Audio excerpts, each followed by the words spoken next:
नमस्कार शेतकरी बांधवांनो, पी एम किसान सन्मान निधी योजनेचा हप्ता आला की नाही, आपल्या मोबाईलवर कसा चेक करायचा, या व्हिडिओच्या माध्यमातून आपण माहिती घेण्याचा प्रयत्न करणार आहोत.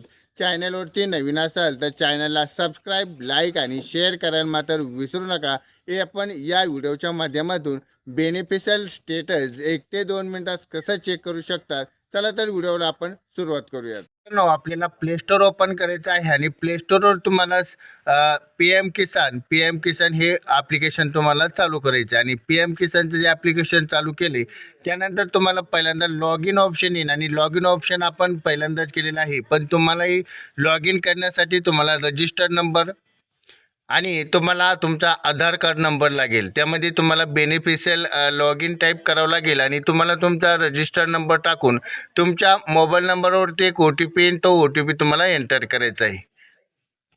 ओ टी पी एंटर केल्यानंतर तुम्हाला तुमचं जे पी एम किसानचं डॅशबोर्ड आहे ते पूर्ण तुम्हाला ओपन होईल. यामध्ये तुम्ही अपडेट मोबाईल नंबर पण बघू शकता आणि डॅशबोर्डवरती तुम्ही क्लिक करा. क्लिक केल्यानंतर तुम्हाला बेनिफिशियल यामध्ये तुम्हाला कोणाचं आहे त्याचे मोबाईल नंबर आहे. यामध्ये तुम्हाला लँडमार्क रेकॉर्ड स्टेटस हे तुम्हाला येस आहे. Aadhaar card seeding bank account status yes आहे. के वाय सी कंप्लीट आहे. पण तुम्हाला सिम्पलमध्ये फक्त बेनिफाय स्टेटसवरती क्लिक करायचं आहे. क्लिक केल्यानंतर तुम्हाला तुमचं इथं इन्स्टॉलेशन जे नंबर आहे तो चेक करायचा आहे. या ठिकाणी 17 नंबर आपण चेक करूयात.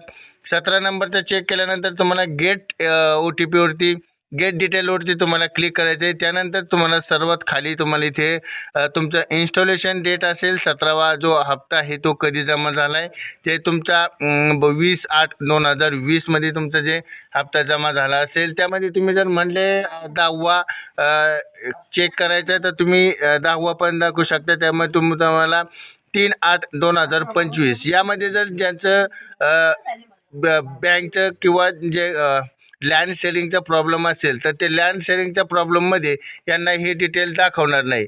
तर हे इथं बेनिफिट चेकअपमध्ये तुम्हाला के वाय सीमध्ये तुम्ही के वाय सी करीत असेल तर तुम्हाला के वाय सीसाठी तुम्हाला आधार कार्ड नंबर टाकू शकता आणि आधार कार्ड नंबरमध्ये तुम्हाला सर्व डिटेल इथं तुम्हाला क्लिक होऊन जातील.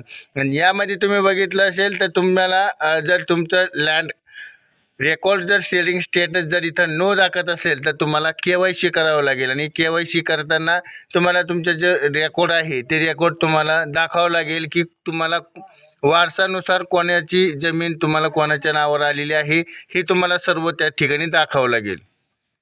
जर तुमचा हप्ता आला नसेल तर तुम्ही ई के वाय सी किंवा बँक सेडिंग हे चेक करा. आणि या अशाच व्हिडिओ पाहण्यासाठी आपल्या चॅनलला सबस्क्राईब करा. व्हिडिओ एकदम महत्त्वपूर्ण झालेला आहे, त्यासाठी व्हिडिओला लाईक करा आणि आपल्या ज्या शेतकऱ्यांपर्यंत हप्ता आला नाही त्या शेतकऱ्यांपर्यंत हा व्हिडिओ शेअर करा. भेटूयात पुढच्या व्हिडिओमध्ये. तोपर्यंत धन्यवाद.